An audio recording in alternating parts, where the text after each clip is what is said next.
Comment on appelle ça, méridien, tout ça, ahantu hari abanyamahanga habaye n'ingorane bishobora guhitana abantu b'abanyamahanga. Jewe rero urumva ni ikibazo quand même, c'est une question très pertinente ndashobora kwishura kuko ntari umuntu abizi, ntavyo nzi, sinzi ingene besitara abakuru b'ibihugu, sinzi ingene batora les palais présidentiels. Franchement désolé, je ne peux pas répondre à cette question nukuri mubarire. nta kibazo ahubwo reno hari ikintu twibagiye kuko tuvuga igitabo twavuze uruhare rw'abasirikare turavuga Frodebu ariko ikintu twibagiye iprona kandi mu bari hasi je nabonye mwambutsa batamuzi ni wahora ayobora Frodebu ni batwara wagwa yayobora cyangwa imano bari clé mu mugambwe Charles Mukasi barabavuga nabo mu gitabo avuga iprona kuko urumva yababona ngo muri etat major ngo mwagize amanama muri etat major sinzi ko nabanugikiye micro sinzi ko moduga mukagira ico mutubwiye kwico kintu kuko byo bikenewe navyo. Yego ivyo bintu ndakeneye kuvyumva kuko ni vya bindi nyene usanga ari ibihuha by'abarundi. Reka mpe n'ijambo Blaise ndabona ko arasaba ijambo. Au fait ni nkibi bavuze ngo namuhozi ngo ari muri etat major ngo kijya gihe haba kudeta nico gituma namutumiye urumva ko yari yijyamiye ari muhira. Okay, reka twumvirize Vox Pop hama tuze twumviriza Senyamwiza hama Vox Pop hama Eddie. Oya reka duhe Senyamwiza reye kugira mwamutse yaduze sinzi ko amubonye aba kibazo. Okay, Senyamwiza Vox Pop Eddie hama mwambutsa. Okay. Lei murakoze kuduha ijambo ry'uno munsi turirindiriye amasaha menshi cyane muratwihanganira kashe minute ntiyabaye respecte n'umuntu n'umwe ariko mugabo mwagize wowe na Rumata na Bonfils mwagize ikiganiro ciza cyane cyagize n'abantu benshi tumaze imyaka myinshi ngaho muri aya space tuganira uno munsi twabashije kuronka abantu tutari twiteze byerekana yuko ingorane ziri mu Burundi abantu banyotewe kumenya ukuri kandi ni ibintu bibabaje cyane kubona tumaze iyi myaka yose byitwa ko dufise abantu batwaye igihugu mugabo tukaba dutwariwe mu kinyoma, intwari ihari ikaba dutwari mu kinyoma, natwe abantu ntitwibuke tugashaka yuko turondera ubutungane mu ntwaro tuzi ko ari intwaro y'abagenocide nk'uko twama tubivuga.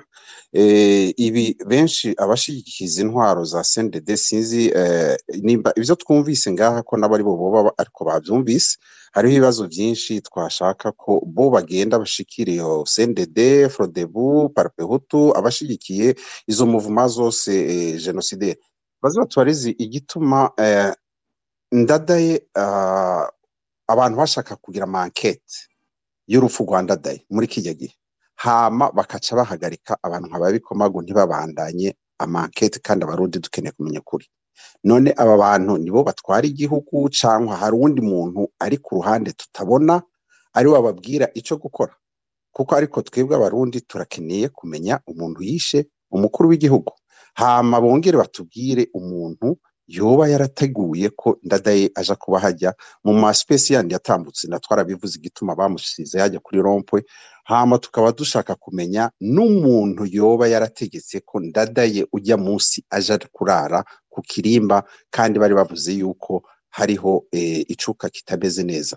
nta mezire nimwe bafashe ya précaution ikongera sécurité cyangwa ngo bapfume banamwimura igihugu kirafise amazu menshi ari uburyo bwinshi ari technique nyinshi zo guhungisha umukuru w'igihugu sinzi abari mu gisoda uko biyumvira kuko ntarinze kuja kwa Rugigana wewe sinzi jewe mu vyonzi bajya abantu yagiye kuraba ngo ashikanye umukuru w'igihugu hariya nabana beza petite s'abasoda bashobora abantu bize mu seminari mugabo nabo nuko bari bafunzwe n'abasoda bagomotse ariko ubundi mu gisoda kindi Rugigana hajya yashakura ibirato n'umusipi akaja muri prison bukeye bakamutwara muri cour martial akababazwa igituma ashobora gufata amariske nk'ariya aja kuzana umukuru w'igihugu.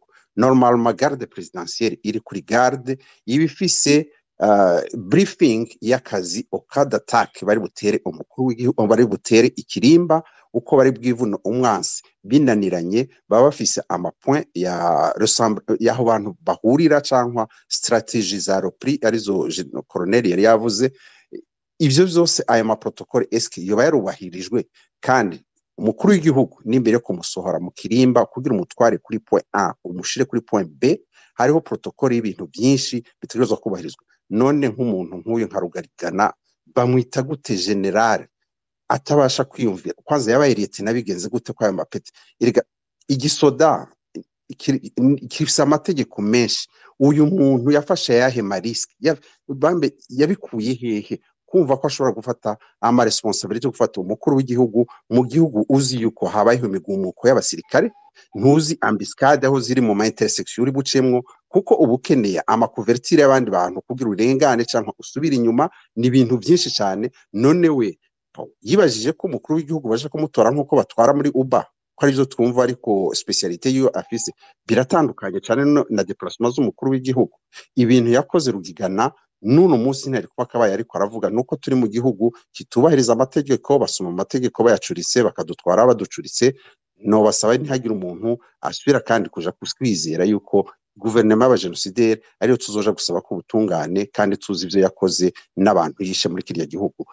Dukwiriye kwiyumvira ukungene iki gihugu twogikura mu maboko y'aba bantu, parce que ibi byose yaba ari abantu bashaka ukuri, nama nabivuze barakunda ku exploiter akababaro k'abantu, ntibashaka ko ukuri kwandadaye kumenyekana. Ibintu bimenyekanye uko vyagenze hajya muri CNDD nk'uko vyabaye kwa Havyarimana, tugasanga baba gusorana abandi abamwegereye Havyarimana ni nabo bamutanze, nandadaye mu Burundi abamwegereye nibo bamutanze. Mumaze kumva amatemwanyaje menshi, abantu bivyo bavuga ngaha byinshi biraboneka cyane ko Frodebu indani muri Frodebu hari ingorane, ndadaye yari kuri pression, hari n'abatumye bamukorera nabi ku buryo abanyagihugu bamushavurira cyangwa abasoda bamushavurira kubera aba ministri biwe bakora nabi. Aba ministri biriwe barashwana nawe ujya munsi wa kudeta mwana bavuze.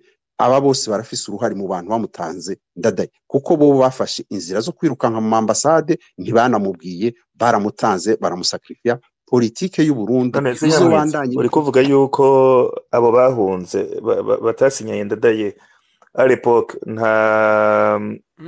nta telefone, nta WhatsApp, nta na kimwe, nta bari kumusinyara gute? Hariho amatelefone Teresere, hariho amatelefone ya Teresere, nta mufrodebu n'umwe atarafise telefone ya Teresere. Bya bintuze bimwe birebire bigitangura mu Burundi byari bihari. Hama bari kuba bamubwiye kwanza byaramenyekanye, abantu bose bari bazi ko ico gihuha gihari. Hari gufatwa yandi mamezire yo kongereza sécurité ku kirimba. Ureke rero uwo mu avantiriye ngo ndi Rugigana, abo ayobora bamaze kumuhakanira ntibagenda, wakaca afata amariske akagenda. Kandi ashitse no ku kirimba naho nyene hari ukundi kuri atabwira abarundi. Twamenye ko Mushwabure yamubwiye ati IBRDM yuzuye igitoro, ahantu hamwe hari safe ushobora gutwara prezida, musohokane ku mupaka umutware mu Rwanda, turahamagara mu Rwanda bamwakira. Mugabo bikavuga yuko ndadaye nawe yikwera yarazi ingorane zafise muri Frodebu, asohotse umupaka ntazobakiri prezida w'igihugu, kandi babandi bakeneye umwanya w'iyo muri Frodebu baca bagira iki? Baca basimbukira ku butegetsi. Ndadaye yaciye avuga ati no, ni mu ntware muri Kamuha ngo niho nizeye ko hari abasoda benshi nzi. Rero Rugigana prezida iyo vyamaze ko ari nka kadi urgence nkiziriye, umwe yavuze ngo kumutwara mu kanivo, prezida urashobora kumukubita, bamba urashobora kumukubita umwereka uramujyamako, urashobora no kumuraza mu kanivo pourvike ari sécurité yiwe, abari anda amategeko yujya chief bodyguard wiwe, kuko bari mu ntambara, bari muri emergency. Correct, c'est juste. So rero muri Rugigana amaze kumenya ko igihugu cyamaze kujamo akajagari nka kariya, ndadaye Yesu yari kumubwira ati ntwara muri Kamuha. Rugigana ari gushaka ahandi hantu amunyegeza, kandi bari bafise ama option menshi aho bari mu makartier muri Meridie, ahariho hose bari kumushira bavuze ngo hariho aho bari baramwuriza ku rukuta ijya option je ndibaza ko yari nziza kumwuriza urukuta bakamushira no muri Meridie cyangwa bakamutwara mu yandi makartier ariko ntusubire kandi kumutwara mu basoda uzi bagumutse banse no kugukurikira wewe aho wari guca hose deja uri suspect nta nubwo ari gufata amariske yo kumushira no mu modoka yawe mwari gupfuma mukoresha ubundi buryo kandi ibi abasoda baba bari kuri garde présidentielle muri en cas d'attaque habaho Nyamwiza ducagagura sinari okay mu munota umwe nabo ndavuga ati en cas d'attaque kuri palais présidentiel abasoda mutegerezwa kuba mufise plan ya repris aho mushobora apana plan imwe zibiri zitatu zine shobora kuba ari nyinshi abantu bose bagiye kuri garde bategerezwa kuba bayimenye imbere ko batangura uburinzi bwabo bararonka iyo briefing yuko bigenze gutya na gutya tuvyitwaramo gutya akazi dugakora gutya na gutya rero Rugigana sinzi ibintu akora ahubwo bamushize hajya ari kuri iyo mission kuzoza kumutora akaba azoja kumutwara mu bicanyi niwa yaba twari dufise igisoda gifise amategeko Rugigana yari kuba atari hajya atayandika ibi bitabo yari kuba ariko arabazwa ninde yamuhaye itegeko ryo kumutwara ndadaye hariye murakoze ariko jewe mu mpakanya gato nkavuga kuko na kare byanshikanye ubuhinga bwa none burangora ariko icyo nagomba kuvuga uyu muntu ahije kuvuga ni sinamenye wari we yitwa Senyamwiza Senyamwiza aravuze ibintu bihambaye kandi nuko gusa je icyo nagomba kumwajuta ko nuko wewe aravuze n'ukuri ibintu byo muri logique mugabo je nagomba kuvuga iby'amategeko y'igisoda nukuri nabibabwiye kuva kare nibyo by'ukuvuga yuko umuntu ashobora kujana kuva muri mission bamuhaye repris irafise amategeko yayo ingene ugira repris ubwirizwa kumenya security ingene utwara troupe zawe za rekri erega hajya umuntu ari mu ngwano abafise ibintu byinshi amasasu amabombe ibiki ubu bifise ifo kumenya ingene ubisekiriza ntupfa kugenda ngugenda uri ukanga oya ubwirizwa hariho repris donc bayita repris tactique donc uwo Rugigana adafise meme adafise na escadron yiwe ariko avuga ngo bamuhe ngo nibamuhe renfort yiha umuntu atanze situation avuga ati abasoza jewe bahapfuye jewe imodoka ari baturiye nizi iki byose ariko umuntu atagiye atwaye n'umusoda numwe bose yabasize akaca avuga ngo rikora renfort ngo iradiyo ngo bamukupiye ngo fréquence biranditse byinshi ngo bamukupiye fréquence ni azigira niko namye ndababwira kare donc ibyo bintu ngomba kuvuga ni akamaramaza gusa ibintu byagizwe nuko batagomba kandi abantu benshi bokwimbira ngo ibyo ko mutabivuze kare no twamye tubivuga ariko ubutegetsi ntibugomba kubyumva nibi tuvuze ngaha uro munsi tuvuze muraraba kweje abategetsi bazoba bagomba kubyumva ntibagomba kubyumva nta kindi ikindi nacyo bo akakara gaciyemo rero sinzi yuko mwumvise igituma bavuga ngo Kamana yaransi sinzi ko byacitse mwamaze kubyumva niho mwako muravuga ahubwo mwobandaniza aho nyene Kamana imasite kubera nari mu iyo groupe y'abantu bagiye muri batayo para je insiste ce n'est pas mu Kamuha kandi twagiye isaha zine zirenga zo mu gitondo president bamwishe saa 3 komisiyo abakomiseri bo muri 96 banditse muri Ntuzeye imusite mugabo dans le groupe ya abo bagiye mu Ntuzeye aro ibyo twagiye gukora twaragerageje ibyo dushobora mugo twasanze ibintu byamaze kuyangara twe twiyumvira yuko ko turonso kazi yo gushora gushikayo reka tugende kuraba mwe twonegosiya president bamuduhe nivyo twiyumvira mugo dusanze hariho ngeze bavuze ngo niwe bagomba tukabwira Kamana tutigende urabe ko president ari safe tugasanga akacaza ariko aratamaboko ngo kabaye twaciye tugenda kandi donc tout l'espoir iraba perdu twaciye dusubira kuri mesi ibikurikira babibabwiye muri izo komisiyo zose alors aha cyo nagomba guherezaho kuri ibi naho tumaze umwanya mwinshi turiko turavuga je pense yuko ibi bintu by'abantu bagomba gukinisha iminsi yose bakinisha ibintu mu bintu bya ibi si politique ce n'est même pas politique none ugira ngo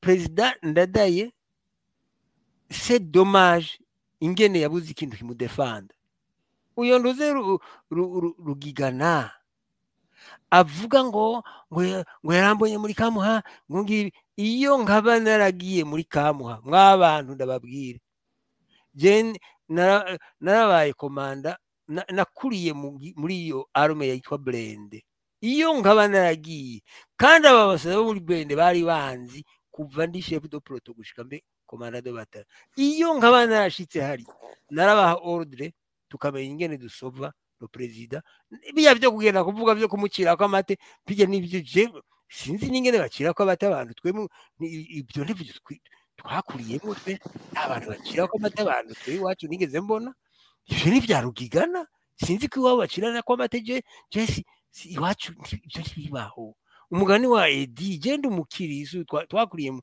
bantu b'abakirisu ndi bakora imwe n'ibyo bintu rero iyo shikaho avec les connaissances nari mfise qui peut le plus peut le moins gutwara escadron na kintu nakoze igihe kirekire nari ndabizi nari kumenya ingene nkomanda tukamenya ingene twugurura umucanwa utari bwaboneke nta gasoda kasigara hajya ngo yambaye beret rouge beret quoi ariko tugiye mu gusova umukuru w'igihugu mugabo je n'en ai pas eu l'occasion sinashobora kugenda hariya nari umuntu uze nari natwara abasoda menga batarenga batanu urumva ndi mu biro po ariko inguko ariko arabivuga ngo naramuciriye ko amase iyo nkaba narahashitse na komanda c'était escadron kandi ndazi ko nayi komanda neza mugabo navuga ibyo agomba parce que uhetswe neza asohora amaboko murakoze. Ego, merci pour votre intervention. Rumata wambwira ukurikira. Reka duhe ijambo Mwambutsa ariko nashaka ndanamusabe aze kutubwira kuko hari ikintu burya n'ikindi twibagiye space afite nuko bwije cyane. Rumata urandenganije. Oya nitworeka urandenganije kandi ndi Bujumbura tugeze isaha 10. Oya nitwobatisha ko Mwambutsa mwihangane murabe mutubwira ikintu oya mureke avuge n'ukuri mureke isaha 10 z'i Bujumbura umunsi watanguye kwa kuretse nuko nando sine kuma gucishaho ni muvuge. Ego Vox Pop ijambo ni gwanyu turi 2h31 tugerageze kuri respecta 4 minutes. Merci beaucoup. Murakoze cyane bwana Renaud. Turashimiye batumire ku mwanya bafashe kugira ngo batuyagire byinshi mu byo Rugigana tuba yanditse muri kiya gitabo ariko n'ubundi numva umengo n'ukuri bieze par rapport y'ukundi kuri nyene kuri bieze abarundi bizotugora kumenya ukundi ushobora kwifata mu bihe turonka ama vérité aje nka règlement de compte contre une autre vérité iri parallèle rero kimwe cyo hari ikibazo yanateguye kubaza numvise aho bavuga bati bavuze ko nari muri camp mugabo jewe naje muri camp ibintu byamaze kuyangara nk'ivyo biravuyemo mugabo j'aurais aimé savoir quelle a été la réaction y'abatumire bacu face à cet incident canke iyo tragédie kuko mengo toute l'armée dans l'ensemble habayeho non assistance aux personnes en danger et surtout à la personne du président de la République donc numva mengo harabayeho trahison mu buryo budasanzwe hanyuma hari ikindi kintu bavuze ko dans la foulée après l'assassinat ngo ubutegetsi bwari buhari bwari gushobora guhamagaza kugira enquête bugahamagaza abakoze canke les présumés bakita ubutegetsi mugabo ni bukumengo nta butegetsi bwari bugihari yave en chaos total les institutions zari zabaye coupées ata chaîne de commande mikihari que ce soit militaire cyangwa civil sinzi numvise ayemo bavuga ngo bikoma gukimetriser la situation ko nabo ko yarasabye abana ba president Ndadaye n'umugore we gusa ndafise ikibazo eske vyoba vyananiye bikoma gusaba ko bamuhanda Ndadaye bikanga sinzi ko hari ico mubizi ko mwodufasha kuko ayemo madone nimba yarashoboye gusaba abana n'umugore peut-être qu'il avait aussi la capacité yo gusaba Ndadaye bakamumuhereza ntibamwica hanyuma hari ikintu numvise bavuga amajambo nyene ataryoshe aho bavuze ngo Ndadaye n'est pas un singleton donc comme quoi il faut suivre toutes les enquêtes on a cité à partir de 60 combien bandayizeye n'abandi bose bandizeye le roi Ntare 5 avec d'autres dignitaires bapfuye mu Burundi n'ikindi kintu ntashimye n'ukuntu ya indénigrement canke cynisme quand il est question de parler de Ndadaye aho bavuga ngo yapfuye bamuhinduye igikoresho canke urya Ndadaye c'est un commandant en chef de l'armée sinumva ukuntu bashobora kumwita amazina ari beaucoup plus diminutif à ce point donc nibaza ko sinzi hariho akantu k'agashavu bari bafise kuri Ndadaye nk'aho bavuze ngo sinzi uvuze ngo muri 3 mois yamaze ku butegetsi ngo bashikiranganje yo bamaze gushavuza abantu ngo hanyuma ainsi de suite machin bica bituma bamwica donc uwabivuze ni mu batumire bacu oya bivuze oya hajije ubunyene sinzi ko ari Senyamwiza sinibuka neza donc kuvuga yuko muri 3 mois bari yamaze gushavuza abashikiranganje bashavuje abantu bagaca machin bahitamo kumwica donc c'est vraiment infondé donc ikibazo ca mbere nuko kuntu twumva yuko bikomagu yafashije mu gukiza umuryango est-ce que y avait une possibilité kuri bikomagu gukora vyiza gusumba gashora gukiza na la personne de Ndadaye pardon hanyuma hari ibintu twumvise Rugigana yavuze avuga yuko beaucoup de témoins oculaires canke abari bafise ico bovuga kuri la mort de Ndadaye canke mu enquête bagatanga ama détails clés bagiye barazimangana banye bagira amasanganya abandi bicwa twashaka kumenya est-ce que hoba hariho une élimination systématique y'aba témoins oculaires canke abantu barafise ikintu bovuga pour les témoignages zoshoboye gutanga ukuri sur la mort du président nimba vyaragenze uko est-ce que c'était ce qui en profitait kuko birashoboka bitumenye mu commanditaire mais à qui profitait cette élimination systématique y'abantu bose bari bafise ico bashobora kuvuga donc c'est deux questions kubera iki bikoma gatashoye gukiza Ndadaye ngamukize abashobora kumwica nkuko yakije umuryango wose n'abana n'umugore canke la deuxième question est-ce que iyo machine atiwe kitiwe tout ce qui pouvait témoigner yoba ya profita à qui pouvait donner ses ordres abarundi turazinanye iyo machine atiwe uri kuvuga machine atiwe imbere ko abadede bashika canke nyuma yuko bashika uza ko ari inde yo kwishura kino kibazo aussi bon la question en est que na espèce yatangwe twasanze yatanguye ntitumetriza les deux invités mugabo en fait nk'ubu ntaguciriyemwo pardon Reynold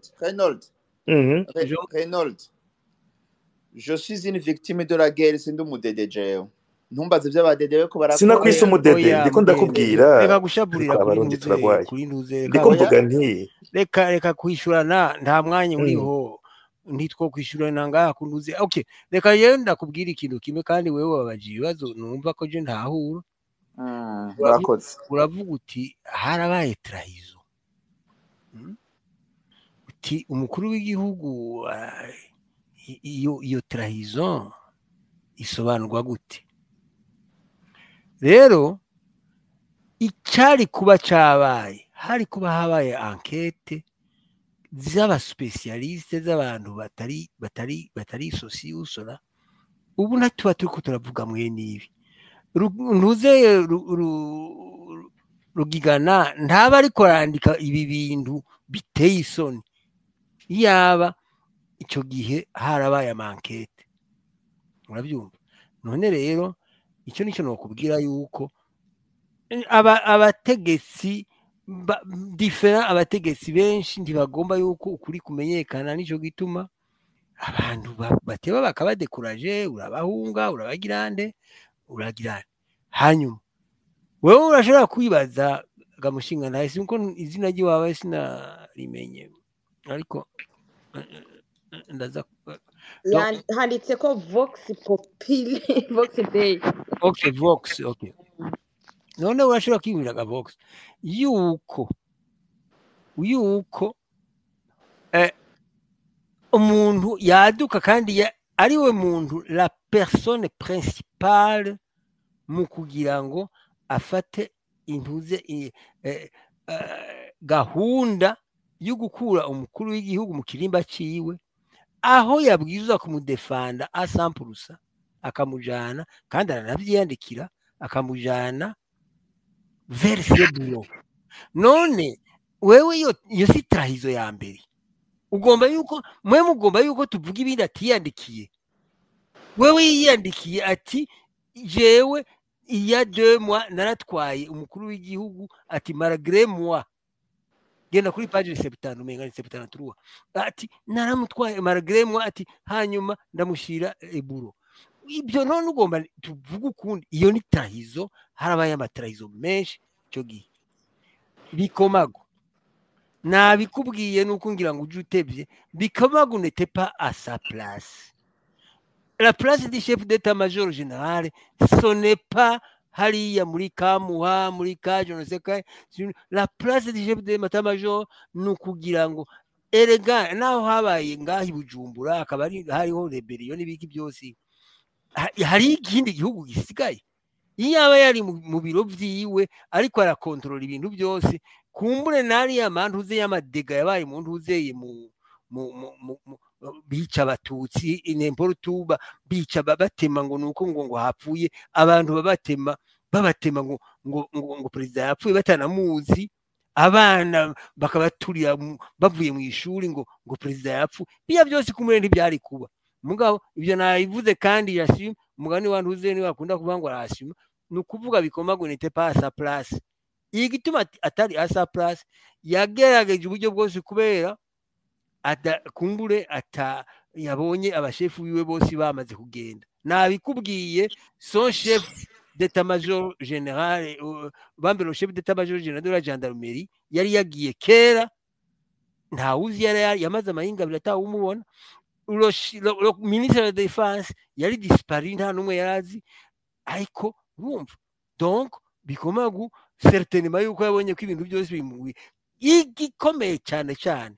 Abo bose bavuga yuko ibyo simfise les preuves mugabo sinda bose bavuga yuko nyamunsi ro president bari bamubwiye ko atataha muhira iwe kandi sa famille itaguma hajya yuko bava harya bahagenda handi bagomba kugira ngo ntibagire aho rero bagomba handi cyangwa ibiki byose ingene bari bavyorogarije nta ubizi ntibabivuze ntibabibazwa mu manza ntibajyayo ntibabakondane. Nibyo rero bikomeye ibyo byose no kuvuga selo ni hagati mu butegetsi butagomba kumenya ukuri kuko ukuri kwari koroshe uhera kubamwishe ukaduga ukagirana. None twese tuba aba detective twese tuba aba criminologue ibyo byo bari kubisharija abo bantu bavyize babizi nico icyo no kwishurako. Hanyuma merci. Akabazo kanyuma il y a des gens qui imputent à Ndadaye le génocide des Tutsis bakavuga ko ari umugénocidaire. Pensez-vous que Ndadaye yoba yarakoze un génocide posthume cyangwa qu'il avait cette idéologie génocidaire? Alors iyo ni ntuzeye iyo ni kibazo personnel umbajije iso jewe kubwiwanje ndashobora kukubwira yuko Ndadaye yari muri systeme y'abantu bafise ibyiyumviro kumbura bitameze nk'ibyiwe. Uti kubera iki? Kubera igihe bahura na Habyarimana Ingozi, Habyarimana yahakuye ishavu ritaraboneka kuko atemeye yuko aja muri iyo vision muri iyo vision y'abantu bagomba kuko le peuple iba iby'abahutu n'iby'abatutsi we yaravyanse arabimwankira ibyo ni témoignage na Rukindukiza yarabyanditse mu gitabo kandi n'abantu benshi barabivuze. Ndadaye n'avait pas cette vision dans Burundi divisé en ethnie, en province, yarafise une vision dans Burundi rassemblée. Mugabo parmi abo muri Frodebu bakorana nawe bari buzuye bafise iyo idéologie de revanche ibyo umurabizi namwe mubaza icyo muzi nka mwarimu.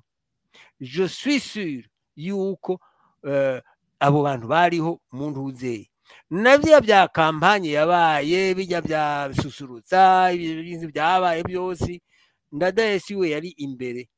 Mugabo urumva iyo umuntu azanye iki abaye akaza wewe erega burya umuntu abanguranya ni wakomereka. Hagiye umuntu yama ariko arabanguranya hajya rero n'ibintu byinshi n'uwo muhisi Perezida Buyoya abarundi benshi nicyo bamuhora yuko yabanguranya yagomba ati nimushire hamwe nimugirende benshi je ndabizi neza nicyo bamuhora ariko Ndadaye nawe nyene ndabizi ko muri ere dure yo muri Frodebu ntiyarimwo ibyo jewe iyo ni ma conviction c'est discutable nuko ro wikubwira. Merci beaucoup. Murakoze cyane Vox ubwo reka Mwambutsa avuge nukuri mwihangane nta bantu bandi dusubira kuduza burya turaza kugira ngo sindumuja araza kutwongera after party tuyage inyuma kuko burije jewe urankeye ko hari abandi bantu bankeneye Mwambutsa nagira mugisho muvuga ntimwibagiye kutubwira idese kuko idese nayo ifite mu ruhara hari ibintu byabaye nabonye byanditswe mu commentaire.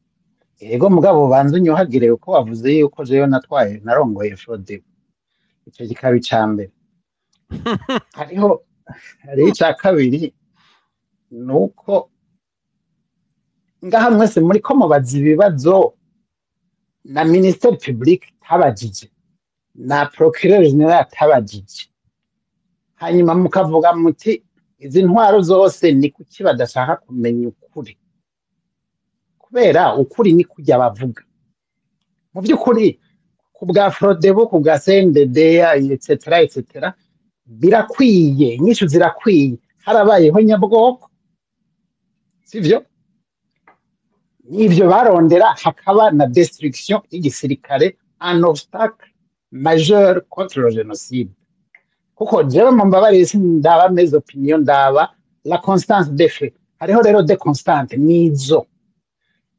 icambere nuko leta nta kintu na kimwe yigeze igira cyo gustabiliza la situation mu Burundi au contraire yaragize destabilisation hari akantu nabavumbishije kamwe hariho n'utundi tumessage twa ministre de la défense donc en tant que membre du gouvernement ubu bariko bavuga yuko le secrétaire d'état à la sécurité publique yari muri kamuha canke handi ntumbazi gakoryo donc les membres du gouvernement b'abasirikare ntawigeze badezavoué ntawakuwe ntawademissionye de nta message twigeze twumva muri gouvernement ndetse bashaka bavuga ngo nta gouvernement yariho so qui est faux hariho au moins hariho un gouvernement en exil yatwagwa na Minani mugabo kajya kantu nabahaye ka message ka MBN ni ministre de la défense à l'époque ça veut dire il y a hariho n'utundi nibikiye hariho une communication donc entre le ministre de la défense na les officiers atwara arongoye bakishurana ushika hababwira ati je comprends votre réticence yo kudataye etc nta na hamwe bavuga bati tabara kikesoso Ndadaye n'était pas supposé être au palais ni clair j'ivyo navyumvise muri sentare hariho instruction yuko atarara muri pare yakora yiki. Bon, ivyo ntimubibaze abasirikare bonyine, bibaze leta. Mbe ni kuki? Bon, pour moi, il y a un coup d'état de vide institutionnel, c'est évident. Ndadaye, le président du Parlement, ni mumuvuga, vice-président du Parlement, muvuga iby'abahutu n'abatutsi, cyangwa iby'Ubururi. Je crois que le vice-président, yari umututsi w'Ubururi. Donc, arrêtez un peu ces histoires-là. Bon, iyo hageze bene ivyo, zamuraraba l'effet réel nizo ziri significatif. Donc, umukuru w'igihugu, président du Parlement, vice-président du Parlement, ministre de l'Intérieur, guverinoma isubira gukora la guerre de succession yaheze entre Nyangoma nande na Ntibantunganya. Aha rero je ne prends pas de gants.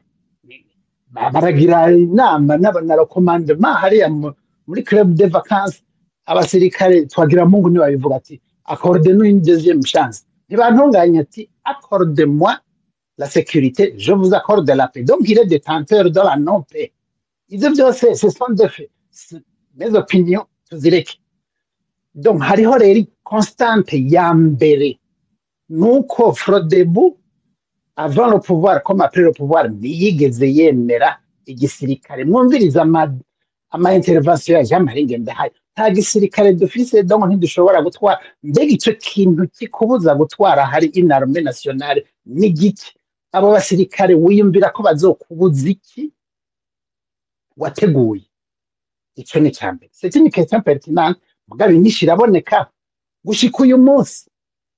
Igisirikare bon nayiprona au passage, umuntu wese avuga unité nationale cyangwa simvuze ko l'armée bon yari une armée vraiment nationale à sa manière, mugabo ntushobora kuza ngo uvuge ngo nta gisirikare mfise wumva yuko udashobora gutwara ahantu hari une armée comme ça. Sino to président pas nta bintu byo kuvuga ngo ugiye kwitoza upakomwa ngo je sinzoshobora gutwara abana. None ushaka kuvuga ko ntawe uzosubira gutwara igihugu nuko gitwara ngo abasirikare ngo aba FDD.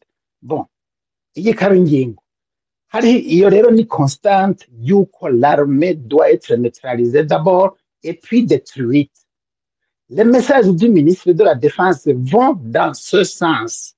Ari kumwe na premier ministre n'abandi ba ministre n'abadepute dans une ambassade, il démobilise l'armée, akemeza yuko la révolte populaire ni ukuvuga bon, c'est ce que ça veut dire. Mu nyuma yaravuze ati muri interview muri journal Le Renouveau yuko génocide yari yarateguwe. Donc bariko baratema arabizi, et il appelle les soldats, les officiers à déserter. Quand même, c'est une opération de neutralisation.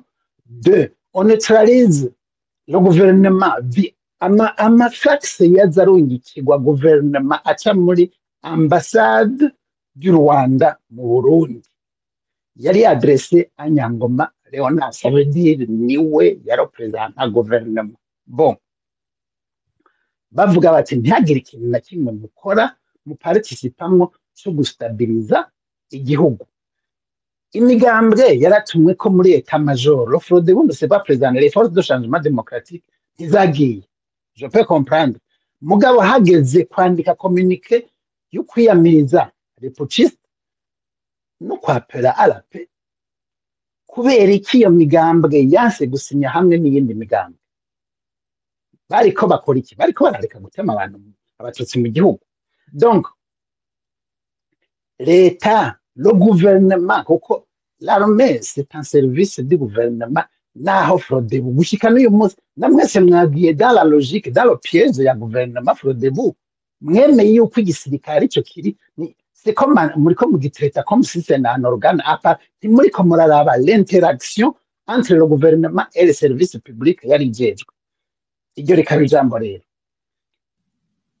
Ndadaye narabwiye ko atapfuye wenyene, si ukuvuga ko ndamubanaliza, mugabo ni kuki Ndadaye apfa bakamugira hero de la démocratie, bajya abandi babimaze ubute bakari bwami bandi bo ko batabagira hero de la démocratie. Quelle démocratie? Ndadaye yiguze iyi démocratie. Hari ikibazo cyabaje bati yagize démocratie à titre posthume. Mbega woba utari complice d'une idéologie raciste et génocidaire ukemera kurongora une coalition le front, une coalition de partis anti-tutsi? Écoutez, quand même, soyons sérieux. n'uwo defanda umuntu mudefanda ukundi mugabo kwemera kandi rero hariya mu basirikare haraho ngo tout le monde dictionnaire vous pouvez infirmer ou confirmer yuko avuga ati muraraba imiryango yabo iri kwifana n'iki n'ibiriko biraba ngaho ça veut dire byarateguwe kandi les faits sont là yuko byari byarateguwe des jours avant bariko bugarama barabara hariya mu Kayanza quand même twumvikane coup d'état yari izwi depuis longtemps à l'avance la réaction yari izwi depuis longtemps à l'avance barafise rero uburyo bwabo bwo kurwanya coup d'état no gukora ihonyabwoko no gusambura igisirikare le mobile du crime le colonel Ndengeyinka wo muri état-major de l'armée rwandaise hari wanyandikiye ngo sivyo Kazima Munsi ngo ivyo avuga ngo sivyo yavuze ati biri kuri je ne sais plus quelle page yo mu gitabo ca Colette Brackman terreur africaine avuga ati yari répétition générale y'ibizoba mu Rwanda none Ndadaye on a laissé faire le gouvernement ne l'a pas protégé sinumva ingene leta bajya ba ministre biwe la présidence yari gushobora kumureka ngo arare muri palais alors que il ne devait pas y être avant d'être la responsabilité de l'armée les responsabilités de l'armée abo muri G2 de l'armée de la gendarmerie etc bose baragize inama batanga le fameux rapport ya Sibomana Lambert ati instruction kirazira ko arara muri palais umukuru w'igihugu azoba ari umuhutu atari uw'ibururi canke muramvye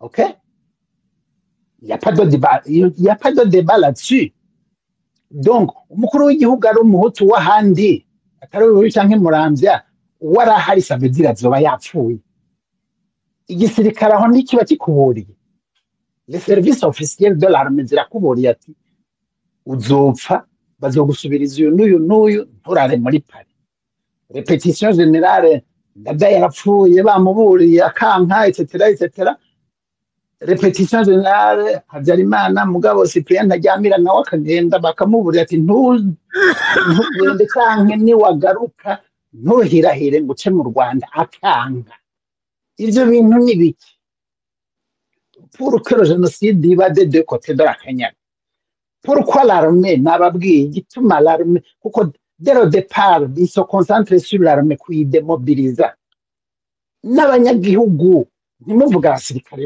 non le Frodebu la son administration les gouverneurs bariko baca ibiti kugira ngo babuze l'armée kwentervena gutabara abo bariko baraturira bariko barotsa bariko bata mu mawese donc urumva l'objectif majeur pour moi niyo l'armée est un obstacle contre le génocide. Le gouvernement a décidé que les choses devront être faites comme cela.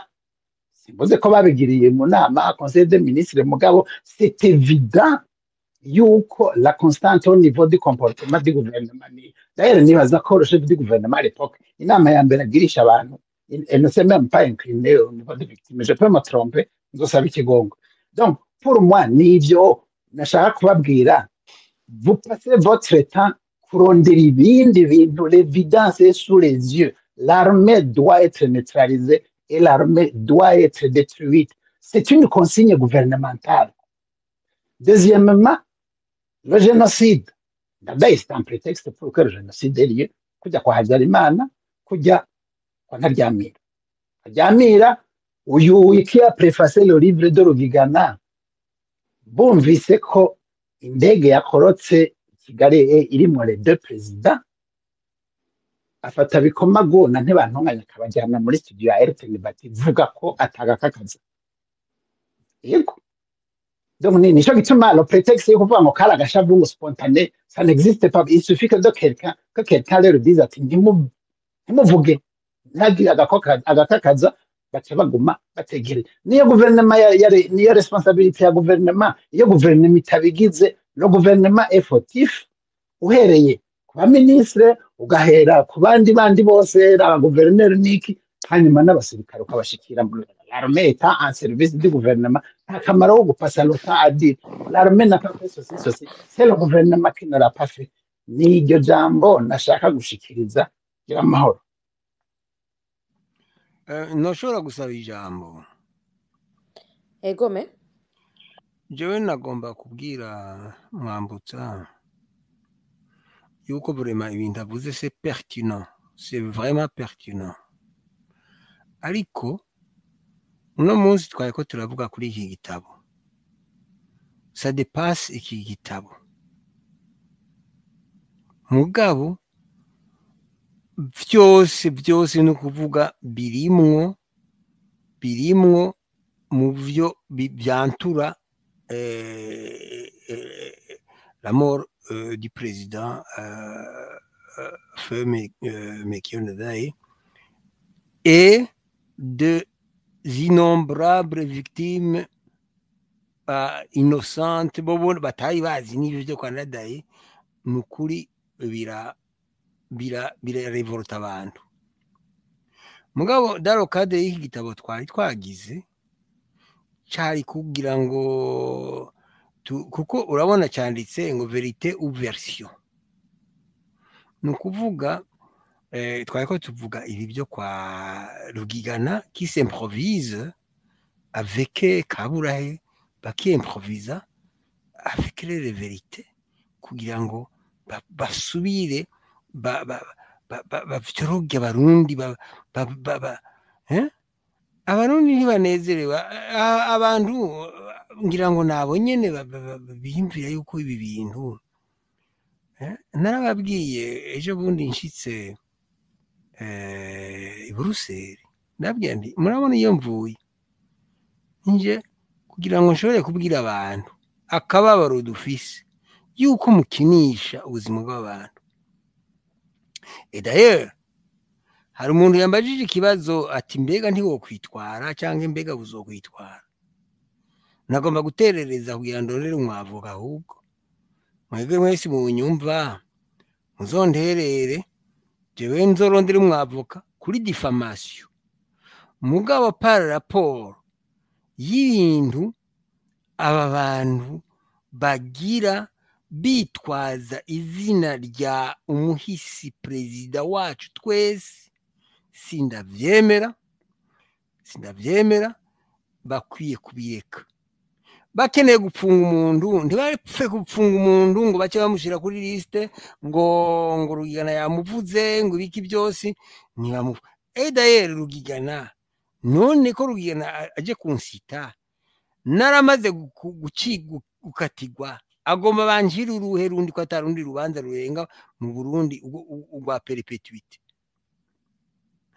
agomba banjira uruhe, agomba ko mpunga ega ndi alotre bu hasigaye ko ndengana gusa ntuze nkagenda muri ntuzeye muri New Zealand ntahandi hazoba nsigaye mpungira sauf dans les îles là-bas, naho nyene nshitseyo agomba ko ngenda kuri Mars, sinzi ko agomba kugenda ku yindi planète. Donc ibi bintu n'akamaramaza yemwe barundi ni ukuri kw'Imana je ndababwira ibi bintu abantu bariko baragira, aba bantu bandika ibitabo bagurisha ibitabo nimba biyumvira yuko ega natwe bariko baragurisha uyu Rugigana nimba mu by'ukuri mugabo birerekana nababwiye amapaje yerekana abamutumye ibyo ariko arakora ari ku kiraka ni bya bindi hariya mpora numva bavuga ngo kora ariko arakora anikora Rugigana ari muri nduze yakora mugabo naho nyene muri kora ngira ngo ibyo bamuhembye nukuri ibyo bamuhembye sinzi ko bijanye n'ibyo by'ubuntu. Alors ubu rero yaranditse iki gitabo nababwiye ingene nakibonye nababwiye n'ibindi byose, ariko ikindi no ushobora kwajuta ko gusa nuko naho yoba yaronse kiraka urumva twe twarakira urubanza abandi bari muri prison bariko bazogwayo abandi barangaye igihugu cyarasa, ariko n'abantu bavuze yangurishije ariko narokindikiza n'ukuri nari general de brigade none wewe rugigana rugigana pardon rukindikiza urumva nibi bya ru hanyuma rugigana nawe nyene naho yo bagurisha abantu jewe ko naguzwe kera nambagurisha kombo jewe yumvira ko iyo bagurisha kombo none ko jewe namaze kugwa kera oya muracariho reka oya nicyo nagomba kuvuga n'uyu natugurishe agurisha abo bantu mugabo nafuma agurisha abantu bakiri bato jewe reka je ndi kombo naraheze oya ntimuvuge ayo majambo murahari reka ahubwo duhe ijambo umuntu wa nyuma gatoya ubusa kwari ikijya gitabo kwari commande bon la preuve yagishikirije abaserukira guverinoma sino ibi c'est une façon de kubandanya ijya kampanye nyine yuko l'armée tutsi machin tout ce que vous voulez niyo mbifu ils ont raison de la détruire n'ibindi et le génocide était justifié d'ailleurs c'était la défense de la démocratie n'ibindi bene ivyo c'est une constante mugabo sino nyene ukwandika igitabo icambere ugira ukaja kugishikiriza guverinoma ataco mufana mugabo bon ça c'est une supposition nuko vyigeze kuvugwa mugabo pour moi il est évident que utushira le maître de l'ouvrage tiraba vya bindi mugabo bon je n'ai rien contre ce livre là c'est un livre parmi d'autres kandi afise uburyo yumvira ibintu ko ashira sa contribution l'ambassadeur c'est son droit je ne le discute kiramaho urakoze mugenzi yego murakoze reka duhe ijambo umuntu wa nyuma hama tugaruka tubwire aba invite batubwire ijambo rya nyuma ryo gusezerana ni ukuri abantu tutahaye ijambo mwihangane ndaje ndababarize yuko tuza kuranka ka after party abantu cyane cyane baba za Canada batari kare ariko reka duhe ijambo Edi Michel niwe wa nyuma sinzi ko munyumva murakoze kandi félicitations Renaud na Rumata ni gambere ama space y'abarundi merci mon frère big up akwije 1500 personnes so ikibazo ca mbere twavuze Frodebu kuko Frodebu iragaruka yashoko yakoranye n'abasoda ndasavye mumbwira uruhara rwa president bantunganye hari ikibazo mfise kuri Muhozi nimba atari banga she Muhozi tubwira ukuntu message mwaronse hari abantu babarungikanye no president ntibantunganye yarungikanye ubutumwa yashaka ko publiya mu radio mwatwara radio nationale kugira mushikirize bwari ubutumwa buturira mugabo mwaranse kuko vous êtes un professionnel mwaranse gupubliya kugira mwashatse ko abantu bicwa nimba atari banga tubwira ubwo butumwa yabarungikiye yashaka ko muvuga mucisha mu radio hanyuma mwakoze Lieutenant Ngomirakiza ku kintu ca Rugigana yavuze General Rugigana hakantu akagira amadedicas hakantu ka NA uwo muntu mutubwira nyimba atari banga ikindi ca nyuma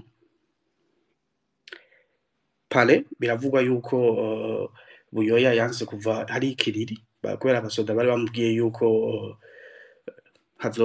hategezwa kuba kudeta aranga kuva muri ya pale yiwe ikiriri ivyo bintu nivyo canke n'amahonda yo mu bubare murakoze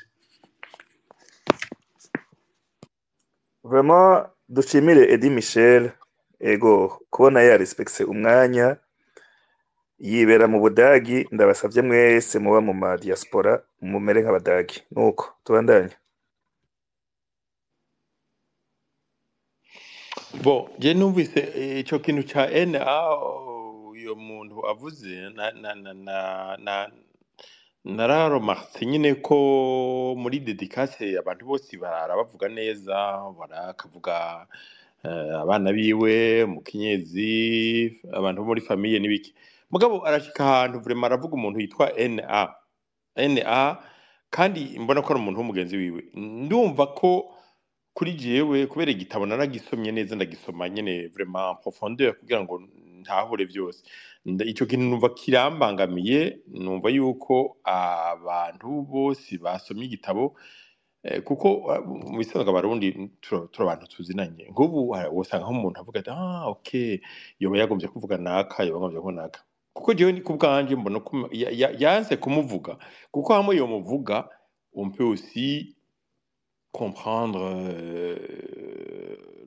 le sens du livre ugacumenya igitabo gituma yacanditse niko navyumvira ndashaka kwihenda umuntu nka mwebwe mwese mugabo ndifuza yo kumenya ujya mu muntu atavuze izina kandi abandi bose bavuze voilà yego mugabo sino ibindi byose byagenze neza hariho jewe sininjiye en profondeur gose mu bintu bya kiriya gitabo ko iyo ndabyinjiramo ntibyari koroha nabonye abantu ni benshi abantu bose bagomba kuvuga ibintu mugabo hariho ahantu nabonye avuga ni vers la fin du livre ego vraiment nibaze yuko ni nka pages zibiri za nyuma avuga ati ntuze ati Lieutenant Kamana yaratanze amazina y'abantu arayavuga yari nk'amazina 6 ayo mazina 6 harimo abantu nyine bazwi nyine batwaye swata amakambi cyangwa iki aravuga ati naho bose batari impliqué dans le putsch urumva namazina yatwanze avuga ko yatanzwe na Kamana ati mugabo ati naho bose batari impliqué dans le putsch kubera igitabo mwese nibaza ko bariko baravuga ngaha mwagisomye naratangaye kubona nk'umuntu abonye nk'amazina atari we yanditswe n'uwundi muntu we washobora kubonamwo abo bari impliqué dans le putsch n'abatari impliqué dans le putsch ibyo ndabibabwiye kubera urumva si je peux le dire ariko ntavyo shaka mugabo ndabona amazina ashika nka 6 wewe Rugigana muri abo bantu atari we bavuzwe n'uwundi muntu arabonamwo aboba bari impliqué dans le putsch n'abatari impliqué dans le putsch ni ibintu bitangaje ntavyo ntahura comment toi tu es capable kubona abari impliqué dans un putsch ou qui ne le sont pas wewe ubizi comment wewe umenya abari impliqué dans un putsch comment wowe urinde kugira ngo bimenye ivyo biri mu gitabo sindiko vraiment ndamuronda ku ikintu ariko ndabisoma nkibaza pourquoi il dit ça hanyuma 2 pages après nimba yabonye atagira icyo azandikako acishira ko ibintu mwese que pouvez regarder nimba mwaraguze igitabo mutakiguze naho urumva nikosa namwe mugabo inyuma hariho ahantu hari page zihereza zibiri yandika ko abantu ngo batwaye amakambi avuga turazimata komando imwaro hehe aravuga ibintu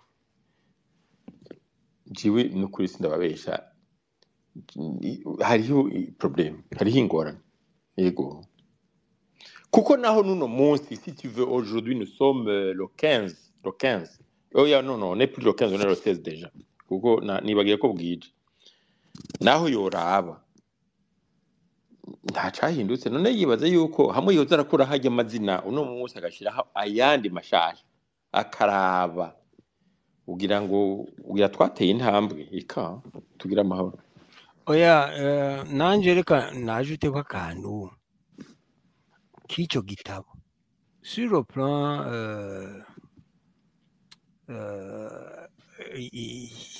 y'abantu bandika ibitabo littéraire byonyene ni igitabo kidafise reference nimwe ntashobora kuvuga ati binabikuye ngaha yaranditse imanza zabaye zaba n'aba ntuzeye imanza zabaye abantu nkumburanye ndavuga ati ibi byagenze gutya nabikuye aha muri naragiye kurondera arafe y'icyo gitabo nta reference nimwe ihari nimwe ibyo rero kumurengera ngo uwo mugenerale wacu yanditse igitabo cy'igisoda mugabo ntiyanditse igitabo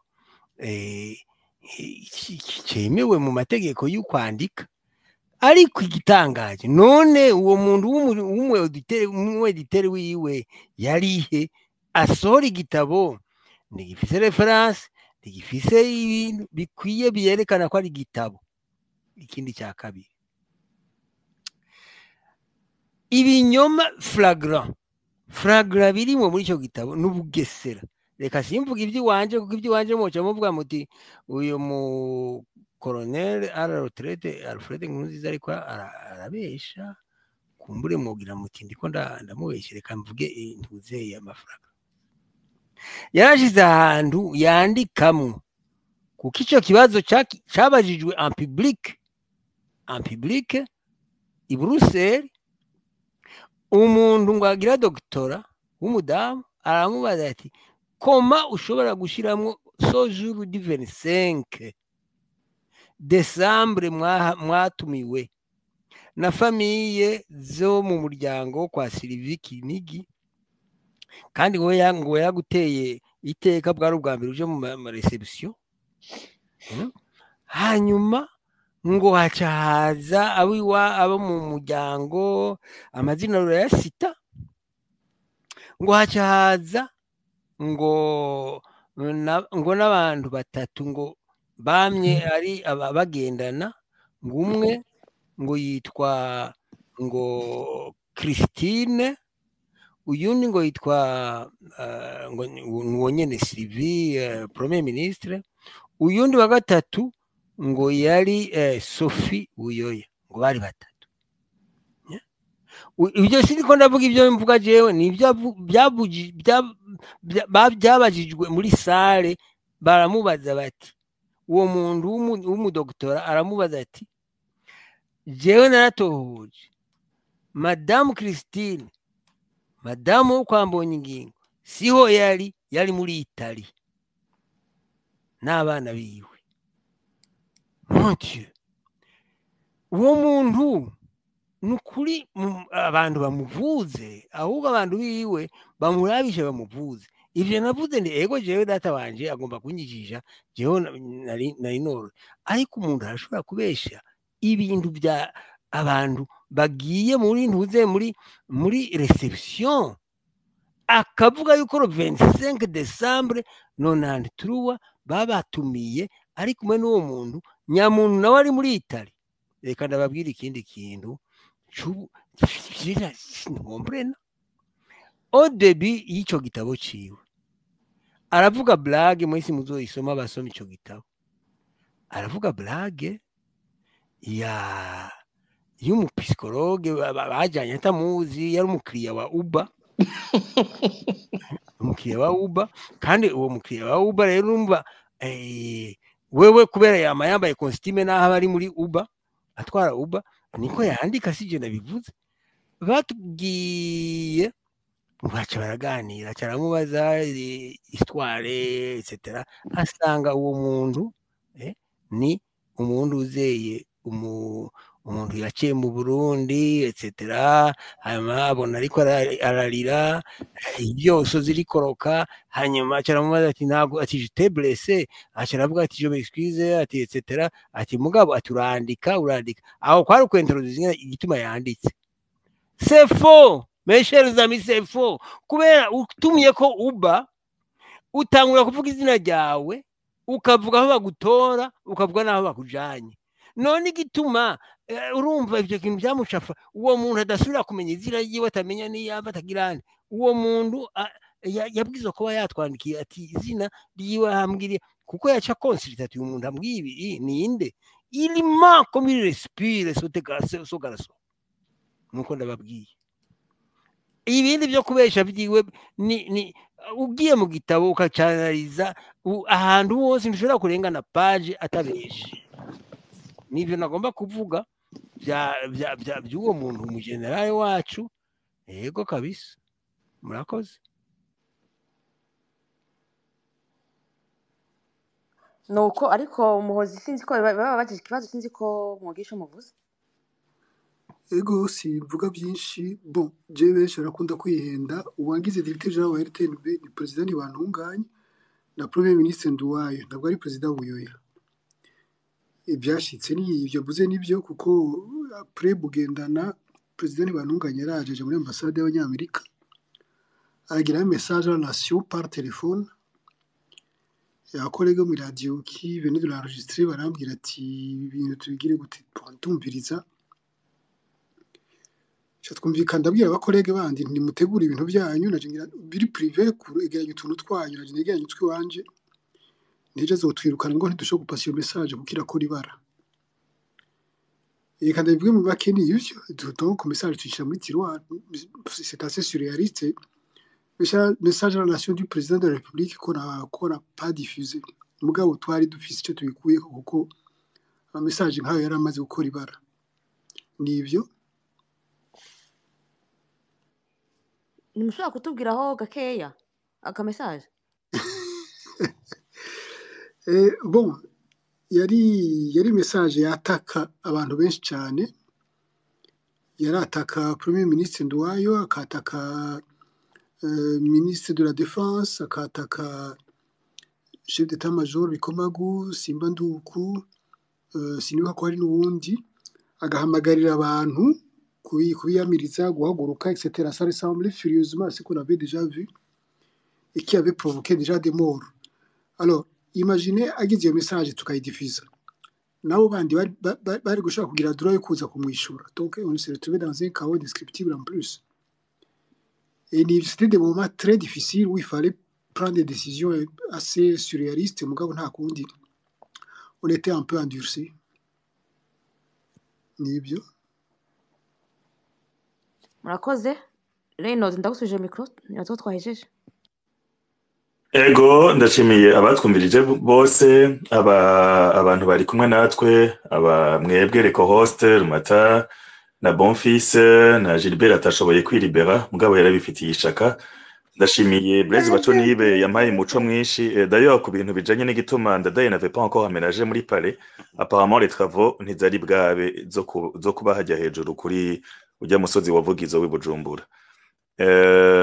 Donc mwese qui m'avait aidé à contacter mes invités mwese muza ngaha mugaparticipa murumva ko umwana yatevye aravyuka ndamufata voilà mwese turi kumwe merci beaucoup ndibaza after party rabandanya kwande Oya burije vraiment abantu bararushe ngira ngo umuntu tuzoraba tuvuge tuyikore dimanche tuzovugana n'abakunze kuzikora cyangwa n'ubundi yo bitekereza peut-être ariko ubona natekereje sindumuje nawe arabona ko bwije quand même.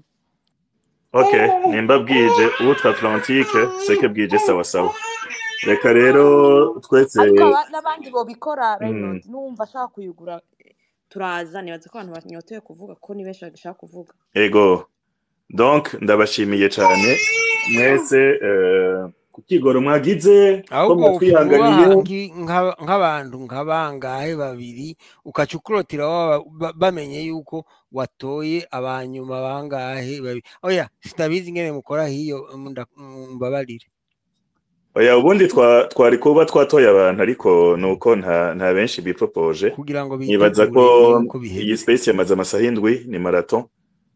Reka turuhurire umutima tuje kuraba Tyson na wa mutipe Jack Paul watsinze hama mwese ndabashimiye vraiment n'umutima wanje wose. Twama tuvuga yuko abantu baronse amahigwe yo kuronka amabanga yo gutwara igihugu canke yo kuba hafi y'abatwara baba bakwiye kuza gutemonya mwabikoze kandi turabashimiye. Ngo Mirakiza ndabashimiye ko namwaje ndabasabiye Imana ibasubirize akarenganyo kose mwaciyemo muri iyo myaka 10 mufungwa ku bintu mutakoze. Imana izobaruhurire kandi vraiment izobongere imigisha birenze nk'incuri 100 canke 1000. Ego ndagukengukiye cyane gose nawe no kuri mwebwe mworoganiza ibiganiro ntibibe ivya nyuma parce que nubwo wibaza ko jewe no bandi umuntu yarenganijwe canke nagize ndazi abarenganijwe mu Burundi ni benshi cyane abakeneye kuronka ijambo abakeneye kwisigura jewe n'ukuri nibaza yuko namwe Imana yobakomeza ikabaha ubushobozi bundi busumba ubwo mufise kugira ngo umuntu wese yifuza kugira ico avuze ku vyamubaye ko nawe yoronka ijambo. Imana ibahezagire. Merci beaucoup. Okay, merci beaucoup. Ndashimiye rero mwese muhora muza mukamfasha gutegura ikiganiro, abamfasha kurondera aba invité bariyizi sinza kubavuga n'abantu bakora mwibanga cane gose. Imana ibahezagire kandi basubirize mu ndumane mu kwitanga kwabo, mu vraiment ukwitanga kumwe kurenze. Imana ibahezagire. Ndashimiye n'abahora bamfasha gushira ibiganiro kuri YouTube. Ndashimiye mwese muduha izo nguvu kuko tubikora ku bwanyu. Hama Imana ibane namwe, nta kazi kinza kubashiriramwo, laptop yanzimanye. Nuko ijoro ryiza. Okay. Reka twashiremo. Ariko imbere yuko tufunga sinzi ko Mutama Mbonimpa yoba kitwumva. Namba afise nk'ikintu yoshaka kuvuga.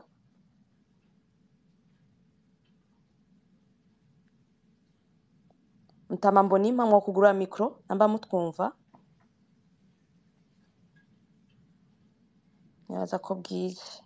Nuko Oya ngira ngo uwo mufasha peut-être kugira ngo ayugurure. Oya ntibikunda ko tumufasha kuyugurura ariko tumufasha kuyugara. Ariko ntaco burya burije hari burije ntaco azotuyagira nundi munsi. Mwakoze mwese reka ndashima karirimbo. Hama twugare. Murakoze namwe.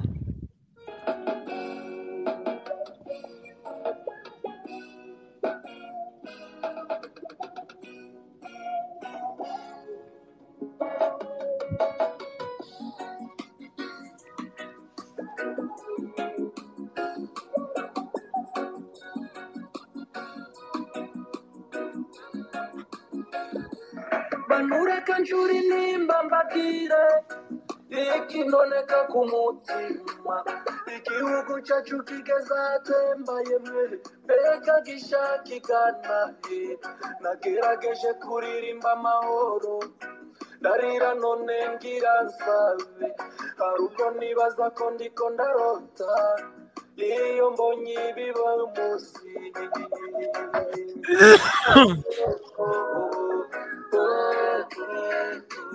mutima wanje ukuririra Uburundi cari igihugu c'amata n'ubuki tukava i Bururi tugashika Ingozi yemwe aho twaba twigiriye i Rwanda utinya ibikoko bumaze kwira warakomanga ugeze hose umuntu akakuzi akaguha indaro kakuzimana agasasu karyama waburusha agashusha amazi agakanda ukeye ugakomeza urugendo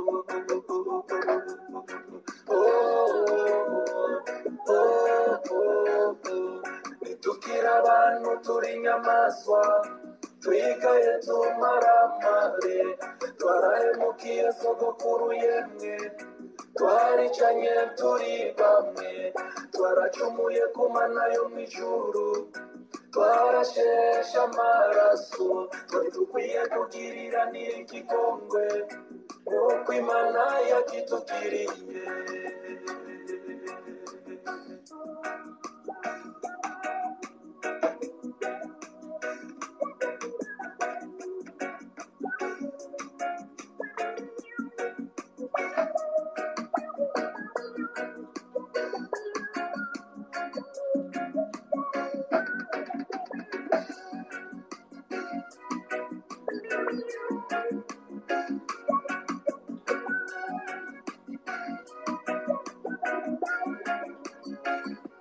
Sogokuru imiyatimya mimugongo ishumi bubamfi nk'inzo mu kuryo yumvise rumariza n'ibipfu vyiwe yemwe bavogereye igihugu cacu abwira abanyagihugu ngo bamere magabo bitegurire kurwanya umwansi bagiye ku rugamba bafatanye mu nda abahuta abatutsi abatwa baganwa barajabutse inzuzi zitagira ibiraro bagwana n'ingoni ntambwe n'ingwe rumariza arateshwa aratarahunga sogokuru baragaza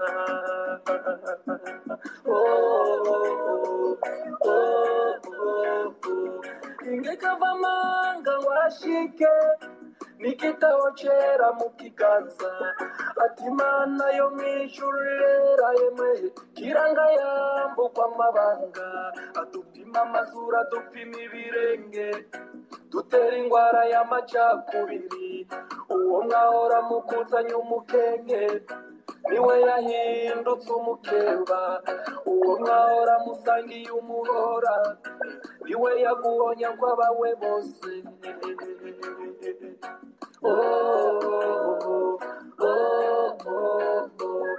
tukira abantu turi inyamaswa twigaye tumaramare twarahemukiye sogokuru yemwe twaricanye turi bamwe twaracumuye ku mana yo mw'ijuru twarasheshe amaraso nimuze tugiriranire ikigongwe kuko Imana yakitugiriye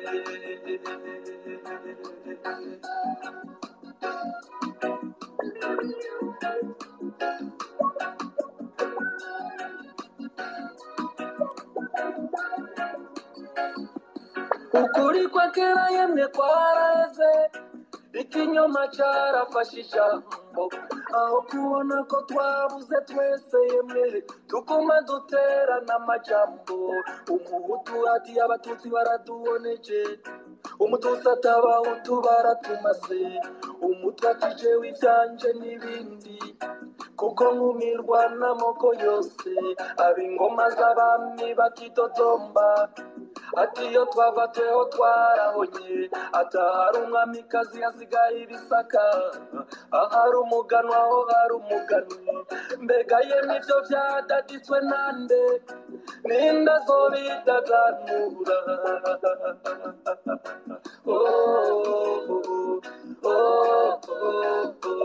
nitukira abantu turi inyamaswa twigaye tumaramare twarahemukiye sogokuru yemwe twaricanye turi bamwe twaracumuye ku mana yo mw'ijuru twarasheshe amaraso twari dukwiye kugiriranira ikigongwe kuko Imana yakitugiriye twari dukwiye kugiriranira ikigongwe kuko Imana yakitugiriye nimuze tugiriranire ikigongwe kuko Imana yakitugiriye nimuze tugiriranire ikigongwe kuko Imana yakitugiriye nimuze tugiriranire ikigongwe kuko Imana yakitugiriye.